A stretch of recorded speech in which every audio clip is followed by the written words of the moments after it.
নমস্কার, আমি শুভঙ্কর। আজকে আমি চলে এসেছি এক পুরাতন ঐতিহাসিক মন্দিরের সন্ধানে।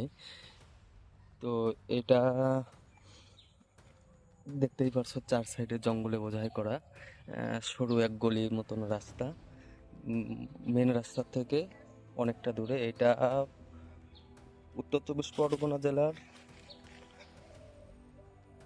গোপালনগর থানা, বনগাঁর মধ্যে পড়ে। বড় শহর বনগাঁ, গোপালনগর থানার অন্তর্গত ভান্ডারখোলা গ্রাম। তো আমি এখানে এসেছি একটা পুরাতন মন্দিরের খোঁজে। তো আমরা যে এখানে যাব, আমি দেখাচ্ছি। চার সাইডটা দেখো, পরিবেশটা।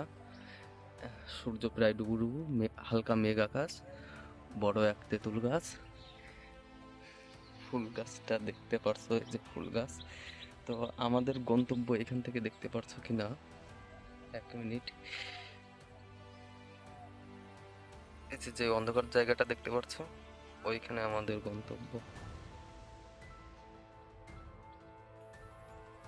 তো চলুন যাওয়া যাক আমাদের গন্তব্যে। চার সাইডটা দেখতে পারছো বন্ধুরা, কতটা পরিবেশটা দেখতে পারছো, মনোরম পরিবেশ। পাখির ডাক, পুকুরগুলো সব জলে ভরা, সম্পূর্ণ জলে ভরা। আকাশটার মেঘটা দেখতে পাচ্ছ, আর রোদের অবস্থা প্রায় ডুবু ডুবু অবস্থা। বড় এক তেঁতুল গাছ। তো এই তেঁতুল গাছে মা ঠাকুমার কাছ থেকে শোনা যায়, বয়স্ক যারা আছে, এই তেঁতুল গাছে নাকি কোনো এক সময় ভূত থাকতো। এটা এখন কাল্পনিক নাকি ভূত, সাধারণত আমি বিশ্বাস করি না। তো এটা শোনা যায়, সময়ের সঙ্গে সঙ্গে সেগুলো এখন আর সেরকম কোনো ও, প্রতিরূপ বা ভূতের গল্প শুনতে পাওয়া যায় না বা দেখতে পাওয়া যায় না। তো আমাদের গন্তব্য, দেখতেই পাচ্ছ রাস্তাটা, গন্তব্যের কাছাকাছি আমরা যাচ্ছি। আমাদের গন্তব্য কিছুটা পৌরাণিক, রহস্য, রোমাঞ্চ, ভৌতিক কিছু গল্প দিয়ে সাজানো। বর্তমানে পরিস্থিতি এরকম হয়েছে, গল্প বলতে হচ্ছে, কিন্তু এটা হয় বাস্তব, যেটা শোনা যায়। আর যে মন্দিরটার মধ্যে যাব, সেইটা কোনো এক রাজার আমলে তৈরি হয়েছিল, যা আজ প্রায় ধ্বংসের পথে, শেষের পথে, যা বিলুপ্তির পথে। সাধারণত কেউ জানে না। এই যে মন্দিরের প্রায় সন্নিক্ষণে, প্রায় কাছাকাছি আমরা চলে এসেছি। তো এই মন্দিরটার একটা বড় ইতিহাস আছে।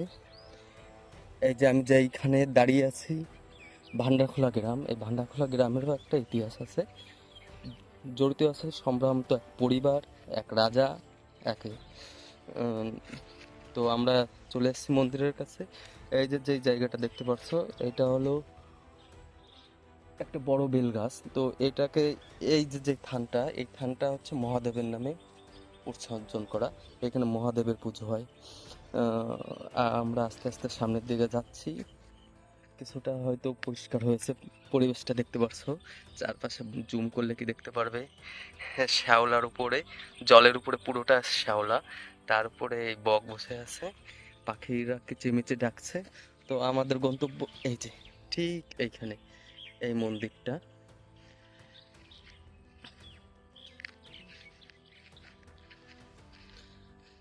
তো এই মন্দিরটা সম্পর্কে আরো কিছু বলার আছে, বলবো। এই হলো মনসা পুজো হয়, এইটা হলো মনসা, মা মনসার থান এইটা। তো এইখানে কিছুদিন আগে মা মনসার পুজো হয়ে গেছে। সবাই এখানে পুজো দিয়ে গেছে, সরা পড়ে আছে। এখানে লোক সাধারণত খুবই কমই আসে। কখনো কখনো মা মনসা পুজোর সময়, আর আছে শিবরাত্রির সময়। তো চলুন ভিতরে যাওয়া যাক কি আছে। এই মন্দিরটার ইতিহাস কয়েক হাজার বছর পুরনো। এই মন্দিরের ইতিহাস কয়েক হাজার বছর পুরনো। এই মন্দিরে যখন এক রাজা ছিল, রাজার নাম সঠিক বলতে পারবো না। ও, দেখতে পারছো মাথায় মাকড়সার জাল বেঁধে যাচ্ছে। সে রাজার আমলে এই মন্দিরটা তৈরি হয়েছিল, এবং এইখানে ছিল কোষাগার, আর সেই কোষাগারের মধ্যে একটা মন্দির ছিল। সেই রাজার যে কোষাগার ছিল সেই মন্দিরটা ছিল। মন্দিরের মধ্যে আমি যাচ্ছি, চার সাইড অন্ধকার, দিনের বেলা, গা ঝমঝমে। আমি ক্লাসটা অন করে নিই, দেখতে পারবে ভগ্নপ্রায় দেয়াল। মন্দিরের আয়তন থেকে দেখো পিঁপড়ে, পিঁপড়েগুলো সারি সারি দিয়ে এখান দিয়ে মাটি তুলে দিয়েছে।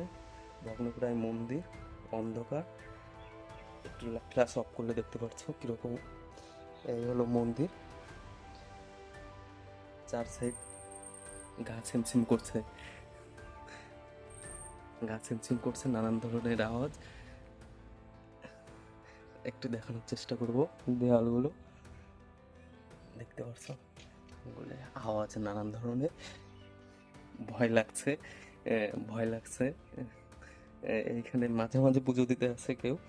এইখানে আমি যখন ছোটবেলায় এসেছিলাম তখন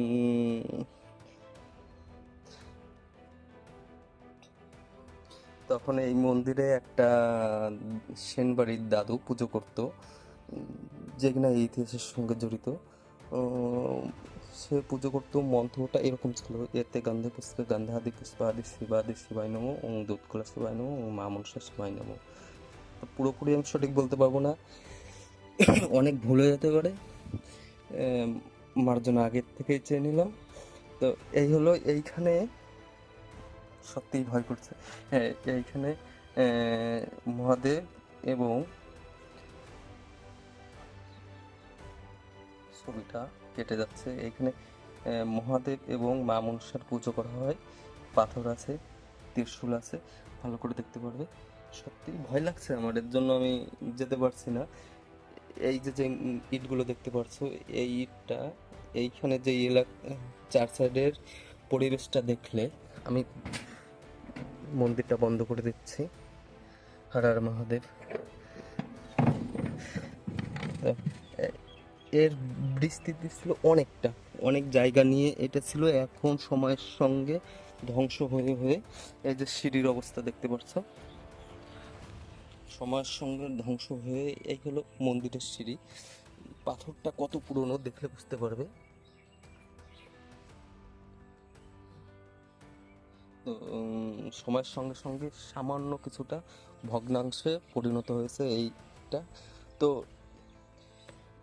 এই যে আমি যে ভান্ডারখোলায় আছি, এই ভান্ডারখোলা গ্রামের নামকরণের ইতিহাস রয়েছে এই মন্দিরের সঙ্গে যুক্ত হয়ে। তো কোনো এক রাজা ছিল, আন্তরিকভাবে দুঃখিত রাজার নাম বলতে পারছি না আমি, কোনো এক ঐতিহাসিকের লেখায় দেখতে পেরেছি। উত্তর চব্বিশ পরগনা জেলার গোপালনগর থানার অন্তর্গত ভান্ডারখোলা গ্রামে সেই সময় কোনো এক রাজা ছিল। জায়গার নাম ছিল শ্রীনগর। আমি গুগল করেছিলাম, তো গুগলে শ্রীনগরের যেই নামটা পাওয়া গেছে, এটা কাশ্মীরের শ্রীনগর না, আমাদের এই লোকালে ভান্ডারখোলা এখান থেকে সার্চ করলে বর্তমানে সেই জায়গাটার নাম রূপান্তরিত হয়ে শ্রীরামপুর হয়েছে। সেইখানে গিয়ে উপস্থিত হচ্ছে এই শ্রীনগর, সেই পুরাতন সময়ে, সেই রাজার আমলেতে। সেই রাজার আমলে রাজার যে কোষাগার ছিল, সেই কোষাগারটা ছিল এই যে আমি বর্তমানে যে এখানে দাঁড়িয়ে আছি, এইখান দিয়েই তার কোষাগার ছিল। চার সাইডে নানান ধরনের ইট বালি দিয়ে তৈরি ছিল শস্য ভাণ্ডার। কোষাগার বলতে তার শস্য ভাণ্ডার এখানে ছিল। এই মন্দিরটা, এই যে পাশে যে জমি দেখতে পাচ্ছ, পুকুর দেখতে পাচ্ছ, এই পুকুরটুকু নিয়ে অনেকটা জায়গা নিয়ে বিস্তীর্ণ ছিল। তার লেখায় পাওয়া যায় যে রাজার এক রাজা ছিল, সেই রাজার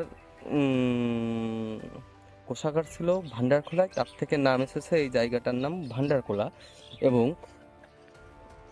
সে যে বর্ণনা দিয়েছিল গাজন, গাজন বলতে চড়ক মেলা যেটাকে আমরা বলি সাধারণত চৈত্র মাসে যেটা হয়, সেই গাজন মেলা আমাদের এই যে যেই জায়গাটা দেখতে পাচ্ছি এইখানে হতো।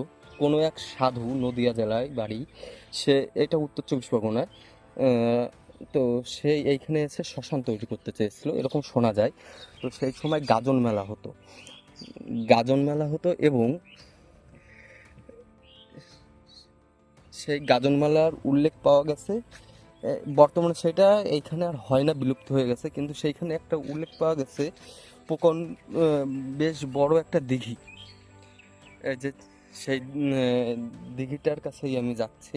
এই মন্দিরকে কেন্দ্র করে একটা পার্ক হয়েছিল। জানি না কেন, কেউ বলে অভিশাপ, কেউ বলে সময়ের, কেউ আবার প্রফিট হয়নি এই কারণে এটা ঝড়ে ভেঙে ভেঙে গেছে এবং এই পার্কটা আর তৈরি করেনি। এই যে পার্কের গেটের মুখের সামনে চলে এসেছি এবং সামনে আমার সেই দিঘি। তো যেই মূল ইতিহাসটা, তো সেই যে ঐতিহাসিক কথাটা কেঁপে কেঁপে যাচ্ছে। অ্যাকচুয়ালি আমি আজ প্রথম কোনো ভিডিও বানাচ্ছি।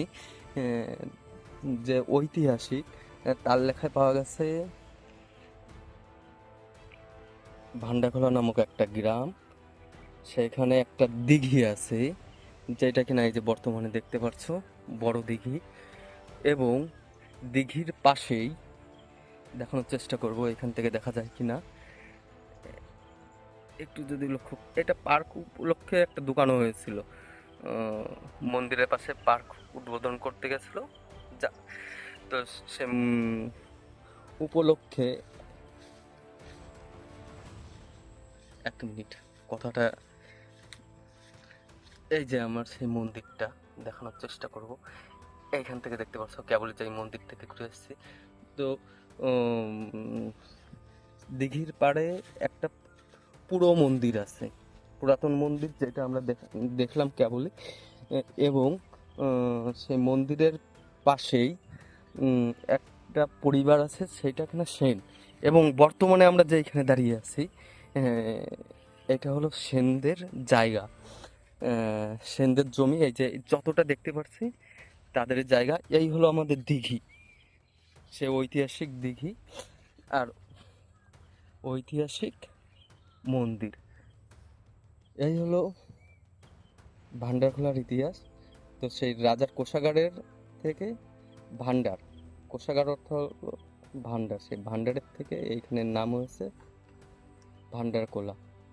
পুকুরে মাছ মরে গেছে কোনো কারণবশত, অনেকদিন পরে আসা। আর এই পুকুরটা আমি এইখান থেকে দেখতে পারবে কিনা, এই পুকুরটারও একটা ইতিহাস আছে। এই যে যে শেষটা দেখতে পাচ্ছ, এর পরবর্তীতে মাঠ, অফুরন্ত মাঠ। তো এইখানে শোনা যায় বড়দের কাছের থেকে নাকি সোনার গৌরঙ্গ না, সরি, সোনার কি বলে, নৌকা, সোনার নৌকা দেখা যেত এই পুকুরটায়। আর এই পুকুরটা বয়স্কদের কাছে শোনা যায় কোনো একদিন ভূতে এক রাত্রে এই পুকুরটা কেটেছিল। ভাবা যায়, ভূতে এক রাতে এই পুকুরটা কেটেছিল। এই কারণেই প্রথমে বলেছি কিছুটা ঐতিহাসিক, কিছুটা ভৌতিক, যেখানে বাস্তব অবাস্তব কোথায় যেন হারিয়ে যায়। এই হলো আমার ভান্ডারখোলার ইতিহাস।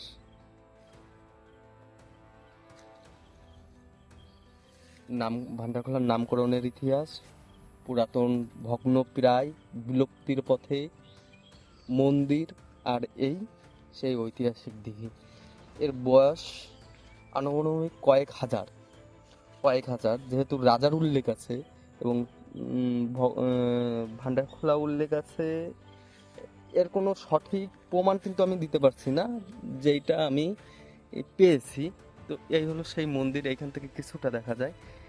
আর এই মন্দির আর এই পুকুরের উপলক্ষে এখানে একটা পার্কও তৈরি হয়েছিল, যেটা কিনা সময়ের সঙ্গে সেটাও ধ্বংসের পথে। এবং এর সঙ্গে কিছু লোকে নানান ধরনের কথা বলে যে এই জমিতে যেখানে ঈশ্বরের বাস, এইখানে কোনো কারণবশতই এটা অভিশাপের কারণে, আমি যদিও বিশ্বাস করি না, বয়স্ক মহিলারা সাধারণত বলে অভিশাপের কারণে এইগুলো এই পরিস্থিতি হয়েছে। তো যাই হোক, এই যে বেল গাছ, তেঁতুল গাছ, মন্দির, তো কিছু নতুন জানার খোঁজে আজকে আমার এইখানে গন্তব্য। তো ভিডিওটা কেমন লাগলো অবশ্যই জানাবে। যদিও আমি প্রথমেই বলেছি আজ আমি প্রথম কোনো ভিডিও বানাচ্ছি, এ, যেখানে আমার কিভাবে কথা বলতে হয় ভিডিও করতে গেলে আমার কিছুই জানা নেই, শুধু কৌতূহল আর ইতিহাস ধরে রাখার জন্য এই ভিডিওটা বানানো। তো সবাই ভালো থাকবেন, সুস্থ থাকবেন, আবার দেখা হবে নতুন কোনো ঐতিহাসিক মন্দির বা জায়গা নিয়ে। তো আজকের মতন বিদায় জানাচ্ছি। হর হর মহাদেব, জয় হিন্দ। ও আর কিছু একটা কথা, এই মন্দিরে শোনা যায় কিছু কিছু কথা, তো এটা সম্পূর্ণ শোনা কথা, ভুলে যাচ্ছি যে কারণে আমি ভিডিও শেষ করার পরেও আবার বলতে হচ্ছে। এই মন্দিরটা, যে ইটগুলো দেখলে ওর মধ্যে বেশ কিছুটা ইট ছিল যেটা কিনা সোনার। আর এই মন্দিরের চূড়ায় ছিল সোনার কলসি। এইটা কোনো ডাকাতের নাম জানা নেই, তো সেই ডাকাত লুট করেছিল এই মন্দিরটাকে। তারপরে সময়ের সঙ্গে এটা এখন বিলুপ্তির পথে। এবার কতটা সত্যটা আমি জানি না, তবে হ্যাঁ, ঐতিহাসিক জিনিসের অনেক সারমর্ম থাকে যেটা সময়ের সঙ্গে হারিয়ে যায়। আমি সামান্য চেষ্টা করেছি তুলে ধরার জন্য। ভিডিওটা কিছুটা বড় হয়েছে, এর জন্য আন্তরিকভাবে দুঃখিত। আরও ছোট করার চেষ্টা ছিল, কিন্তু ওই কথার মাঝে কোথায় যেন হারিয়ে যায়, এর জন্যই এই অবস্থা। তো সবাই ভালো থাকবেন, সুস্থ থাকবেন। জয় হিন্দ, বন্দে মাতরম, টাটা।